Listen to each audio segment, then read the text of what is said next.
एक बार की बात है, एक बहुत बड़ी आर्ट गैलरी ने कॉन्टेस्ट डिक्लेयर किया। उसमें उन्होंने अनाउंस किया कि जो भी पेंटर पीस को डिपिक्ट करने वाली वर्ल्ड की सबसे अच्छी पेंटिंग बनाएगा, उसको $10 मिलियन का इनाम मिलेगा। ये बात पूरी दुनिया में फैल गई और पूरी दुनिया से हजारों पेंटर्स ने अपनी अपनी पेंटिंग भेजी उस कॉन्टेस्ट में पार्टिसिपेट करने के लिए।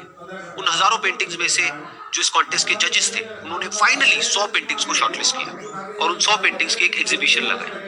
उस एग्जीबिशन में इन सारे पेंटर्स को तो इनवाइट किया ही किया, साथ ही साथ मीडिया वाले भी बैठे हुए थे और मीडिया वालों के साथ हजारों लोगों की भीड़ भी जमा थी। क्योंकि प्राइज अमाउंट इतना बड़ा था तो सबका इंटरेस्ट था ये जानने में कि कौन जीतेगा, कि वो पेंटिंग कैसी होगी और कौन वो पेंटर होगा जिसको इतना बड़ा अमाउंट मिलेगा। फाइनली वो दिन आ ही गया।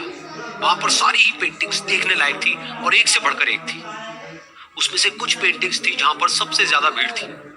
जैसे एक पेंटिंग थी जहां पर एक बिल्कुल साफ पानी की नदी बह रही थी, जिसके पीछे कुछ पहाड़ थे, उसके ऊपर बर्फ जमी हुई थी और पीछे से सनराइज हो रहा था।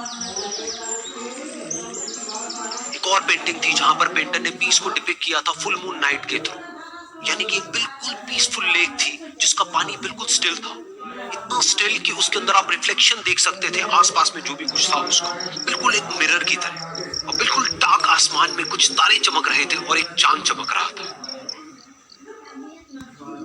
उसके अलावा एक पेंटिंग थी जिसमें बिल्कुल सफेद बादल थे, नीला आसमान था और बिल्कुल हरी हरी घास थी। यानी कि सारी ही पेंटिंग्स ऐसी जिसको देख करके ही मन शांत हो जाए। तो कॉन्टेस्ट बहुत ही टफ था क्योंकि सारी पेंटिंग्स एक से बढ़कर एक थी, तो जजेस के लिए शॉर्टलिस्ट करना कि कौन सी पेंटिंग बेस्ट है, that was very very difficult. लेकिन वो मोमेंट आ ही गया जब जजेस ने अपना माइंड मेकअप कर लिया और एक पेंटिंग को इन सारी पेंटिंग्स में से सिलेक्ट कर लिया और उस पेंटिंग को एक बड़े से कर्टेन के पीछे रख दिया। सामने वो सारे पेंटर्स बैठे हुए थे, मीडिया वाले थे और हजारों लोगों की भीड़ थी।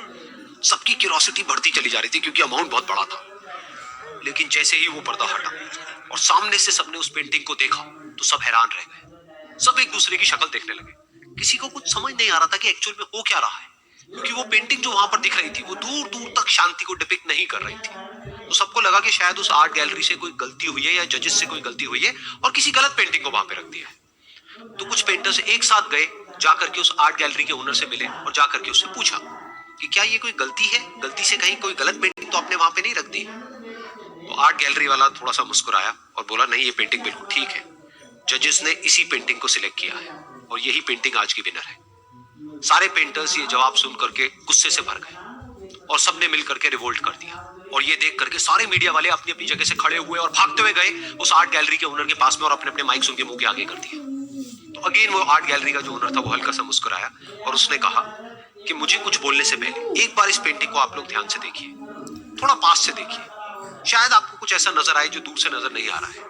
क्योंकि आप सबने एक चीज तो देख ली कि इस पेंटिंग में आंधी है, तूफान है, चारों तरफ सब कुछ तहस नहस हो रहा है, आसमान में बिजली कड़क रही है, काले बादल है, ये सब तो आपने देख लिया। लेकिन एक चीज नहीं देखी कि इस पेंटिंग में एक घर भी है।